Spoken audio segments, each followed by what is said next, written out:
இந்த தமிழ் செல்வி எதுக்கு அவ பின்னாடி போய் ஒளிஞ்சு மறைஞ்சு நின்னுட்டு இருந்தா? அவ ஏதோ பயந்து. எனக்கு ஒண்ணும் அப்படி தெரியலையே.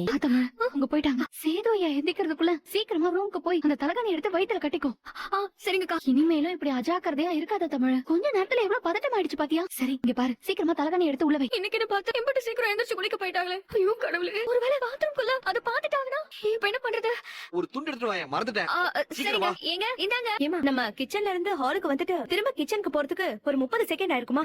அது கூட ஆயிருக்காதரி. அதுக்குள்ளயா அவ கிச்சன்ல இருந்து மாடி ஓடிட்டா? அதாண்டி எனக்கும் யோசனையா இருக்கு. அவ சாதாரணமா இருந்தா கூட பரவாயில்ல, விசுக்குன்னு 4 எட்டுல மாடிக்கு போயிருப்பான்னு வச்சுக்கலாம். ஆனா கர்ப்பமா இருக்கிறவ ஒவ்வொரு அடியையும் பார்த்து எடுத்து வைக்க வேண்டியவ எப்படி அவ்வளவு வேகமா மாடிக்கு போனா? நம்ம ஒரு தப்பு பண்ணிட்டோமா? நம்ம உடனடியா சேது ரூமுக்கு போயிட்டு அவ இருக்கால இல்லையான்னு செக் பண்ணாம விட்டுட்டோம். அப்படி மட்டும் செக் பண்ணிருந்தோம்னு வச்சுக்கோ, என்ன நடந்திருக்கும்னு அப்ப தெரிஞ்சிருக்கும். நீ சொன்ன மாதிரி தமிழ்ச்செல்வி கர்ப்பமா இருக்கிற இந்த விஷயத்துல ஏதோ ஒரு மர்மம் இருக்கு. ஆனா அது என்னன்னு தான் புரிய மாட்டேங்குது. ஒருவேளை அவ கர்ப்பமா இல்லாமலே தான் கர்ப்பமா இருக்கிறதா சொல்லி எல்லாரையும் ஏமாத்தணும். என்னமா சொல்ற?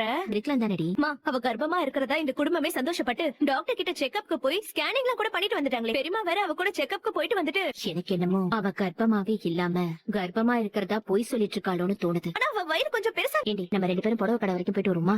தமிழ்ச்செல்வி கர்ப்பமா இருக்காளா இல்லையாங்கறத பத்தி பேசிட்டு இருந்தா நீ என்ன சம்பந்தமே இல்லாம புடவை கடைக்கு போலாமான்னு கேட்டுட்டு இருக்க. சூப்பர் ஐடியாமா. அவ குடுமி நம்ம கையில சிக்கிறதுக்கான நேரம் நெருங்கிடுச்சுடி. இத நான் எப்படி இப்ப இவர்கிட்ட சொல்லுவேன்? சொன்னா என்ன பிரச்சனை ஆகும்னு தெரியல. நான் உண்மையாவே கர்ப்பமா